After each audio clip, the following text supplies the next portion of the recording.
ನನ್ನ ಹೆಸರು ರಾಹುಲ್ ಡಿಟ್ಟೋ ಅಂತ. ಇಲ್ಲೇ ಪಕ್ಕದೂರಲ್ಲೇ ಇರೋದು ಬುಕ್ಸಾಗರ ಅಂತ.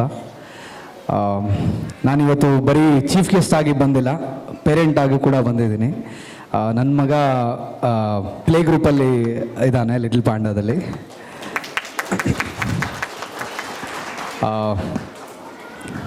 ಸರ್ ಜೊತೆ ಸ್ಟೇಜ್ ಹಂಚ್ಕೊಂಡಿದ್ದು ನಿಜವಾಗ್ಲೂ ಖುಷಿ ಆಯಿತು. ಆ್ಯಂಡ್ ಎಲ್ಲ ಪೇರೆಂಟ್ಸ್ಗೂ ತುಂಬ ಆಸೆ ಇರುತ್ತೆ. ನಾನೆಲ್ಲ ಗೌರ್ಮೆಂಟ್ ಸ್ಕೂಲಲ್ಲೇ ಓದಿದ್ದು, ಸೊ ಎಲ್ರಿಗೂ ಒಂದು ಆಸೆ ಇರುತ್ತೆ ತಂದೆ ತಾಯಿಗಳಿಗೆ, ಒಳ್ಳೆ ಕಡೆ ಓದಿಸ್ಬೇಕು ಅಥವಾ ಒಳ್ಳೆ ಎಜುಕೇಷನ್ ಕೊಡಬೇಕು ಅಥವಾ ಅವ್ರಿಗೆ ಒಳ್ಳೆ ಸಂಸ್ಕೃತಿನ ಕಲಿಸ್ಕೊಡ್ಬೇಕು ಅನ್ನೋದು. ನಾವು ಸುತ್ತಮುತ್ತ ಹುಡುಕಿದಾಗ ನಮಗೆ ಲಿಟಲ್ ಪಾಂಡಾ ಬೆಸ್ಟ್ ಅನಿಸ್ತು, ಬಿಕಾಸ್ ಆಫ್ ದ ಎನ್ವೈರನ್ಮೆಂಟ್ ಮತ್ತು ಫ್ಯಾಕಲ್ಟಿ. ಸೊ ಅದಕ್ಕೆ ನನ್ನ ಮಗನ ಅಲ್ಲೇ ಸೇರಿಸಿದ್ವಿ. And is very active. And ನಾನು ತುಂಬ ಮಾತಾಡೋದು ಕಮ್ಮಿ, ಮ್ಯೂಸಿಕ್ ಮಾಡೋದು ಜಾಸ್ತಿ. ಇಷ್ಟು ಹೇಳ್ತಾ ನನ್ನ ಮಾತನ್ನ ಮುಗಿಸ್ತೀನಿ. ಧನ್ಯವಾದಗಳು.